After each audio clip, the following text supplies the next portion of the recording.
MOI கிட்ட இருந்து message வந்தால வயிற்ற கலக்க ஆரம்பிச்சிரும். இன்னைக்கு என்ன மெசேஜ் வந்திருக்குன்னா, நான் நம்ம தான் ஃபைல் வாங்கிட்டோன்னு பயந்துட்டேன். பட் எனக்காக இல்லை, ஒரு இன்ஃபர்மேஷன் வந்திருக்கு.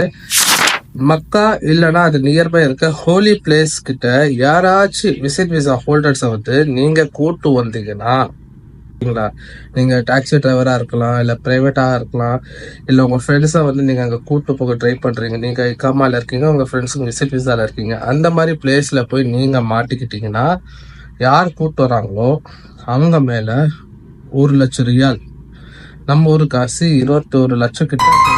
இந்த நியூஸ் வந்து இப்போ எனக்கு வந்திருக்கு. ஸோ அதை பற்றி நீங்க வந்து தயவு செஞ்சு இந்த மாதிரி ரிஸ்க் எடுக்காதீங்க. உங்களுக்கு தெரிஞ்சவங்க யாராச்சும் கூட்டு போக சொன்னாங்கன்னா பர்மிட் இருக்கா செக் பண்ணுங்க.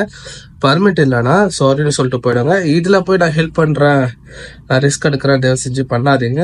இது ரொம்ப பெரிய பிரச்சனைல போய் முடியும். நம்ம இருக்க ஊரோட ரூல்ஸை மதிச்சு நடக்கிறது தான் புத்திசாலித்தனம். இந்த மாதிரி நியூஸை நீங்க தெரிஞ்சுக்கணும் விரும்புனீங்கன்னா சவுதி வாசி சேனலை ஃபாலோ பண்ணி வச்சுக்கோங்க. பாய். Nothing personal, just solace.